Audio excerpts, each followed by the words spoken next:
During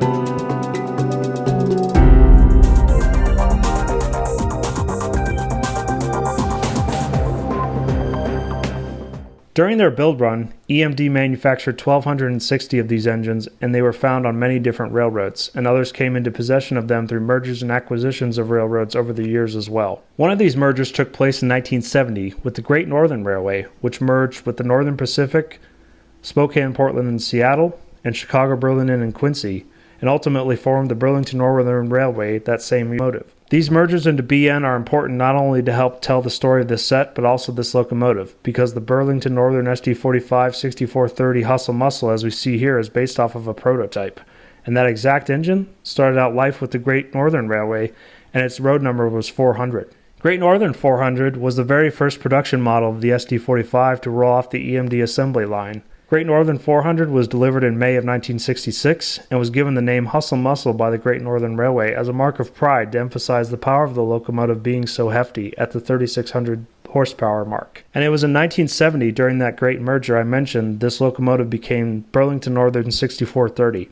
At the request of numerous rail fans and employees, 6430 retained its Hustle Muscle nickname. This is the first time Lionel has offered the Hustle Muscle SD45 in the Burlington Northern Cascade Green. But this is the first time offered with the latest version of Legacy and Rail Sounds feature to include more realistic crew talk sounds and the options of having 5 different whistle and bell sounds. Taking a look at this locomotive as indicated by the letter F, we can see that it has separately applied multiple unit hoses or MU hoses, a plow, electro coupler in front, a drop plate here, as well as safety chain. Still at the front of the locomotive, we have each level of stairs going up to the cab separately painted. We also have the trucks right here, and this whole truck assembly is kinematic, and so when you go around your larger curves, the pilot stays fixed or semi-fixed, but when you're going around tighter curves, it swivels and allows you to negotiate those tighter curves. Next we have a legible builder's plate here, Burlington Northern logo here, windows and cab figurines, and these windows are fixed, molded in, as well as we have the sunshade here, a radio antenna up here, beacon light here, and as you can see the number boards are illuminated, and we have double pile headlights right here. Moving on to the middle section of the side of the locomotive, we can see air tanks are here, as well as one on the other side, as well as the fuel tank. Now I don't know if you guys can tell, but there's hardly any room in between the rails and the fuel tank, which I thought was a really nice touch, being prototypical. Next we have the air intake here, as well as the blower duct. Now the blower duct was used for blowing cool air to the traction motors. See the exhaust vent here. Now the first 2 roof fans here were used for the dynamic brake grid section, while the rear 3 fans were used for drawing air through the engine radiators to cool the engine. The hot air is then vented through the fans upward. Now to coincide with the rear 3 fans, there were radiator vents which are used for drawing in or sucking in cool air to eliminate heat from the engine bay located within the interior of the main car body. The rear of the locomotive is very similar to the front in that it has grab irons as well as a drop plate. So next in the set we have the Northern Pacific trailer-on flat car. This one has die-cast trucks with the rotating bearing caps. Taking a look at the fire truck itself, we can see that it has a nice black and red sort of powder-coated finish. You can see that it's company number 2. It's got hose detail in the back here, collapsible hoses, as well as the rigid hoses here.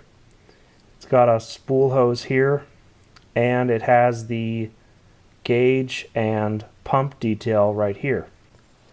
Lionel, in releasing this fire truck, it looks very similar to a Corgi modeled Mack B series truck that I had growing up. Next piece of rolling stock we have in this set is the Chicago, Burlington, and Quincy cylindrical covered hopper. Now this hopper is very detailed. As you can see, there's separately applied grading detail, as well as the walkways here. In addition, it has separately applied ladders, the handbrake, couplers with the hidden latches, as well as trucks with rotating bearing caps. Getting a better top view of this cylindrical hopper, you can see these latches, and they do in fact open up. Talking about the structural aspect of this cylindrical hopper, I do have to say that all the numbers, all the labels are very well done, and everything is legible. Next piece of rolling stock in this set is the St. Louis and San Francisco or Frisco 50-foot modern boxcar. So you can see here the lettering and the numbers are all legible. It has a separately applied handbrake wheel here, as well as roller bearing trucks yet again. Some Lionel doors are hard to open, but this one actually just opens pretty much with my thumb. And now for the last, but certainly not least, piece of rolling stock in this set. This is a Spokane, Portland, and Seattle extended vision caboose with the cupola cam. Now these cabooses have a lot of separately applied details, so let's start at the end here. In that they both have a end of train red light, separately applied handrails that lead into a ladder, as well as handrails on both sides of the end of the caboose, as well as a safety chain here, and handbrake wheels. Looking on the top of the caboose, we have grating on both sides, indicating a walkway. We have a radio antenna here, as well as the smokestack over here.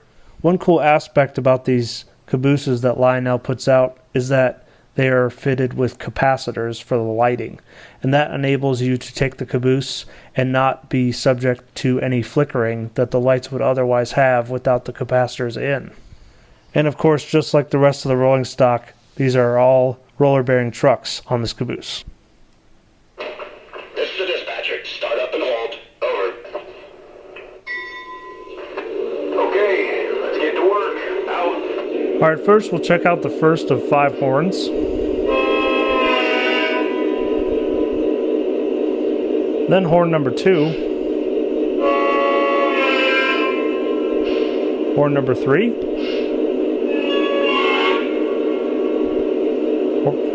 Horn 4.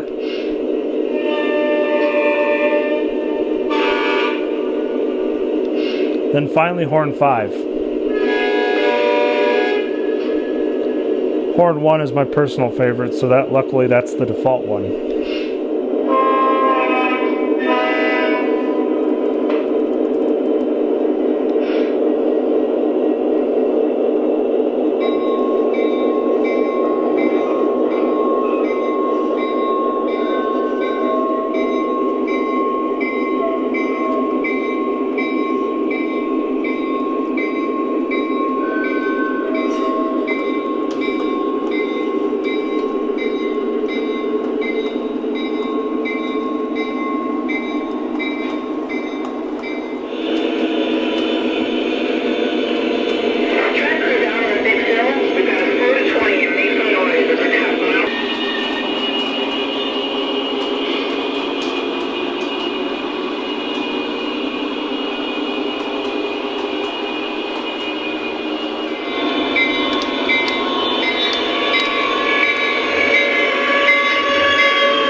Now the retail price of this set is right at $1099.99, and if you go through a good Lionel dealer, you might be able to get a little bit of a discount on the set if they're still available. Until next time, I'm Joe from the Racetrack Route, and I'll see you at the Winter Circle.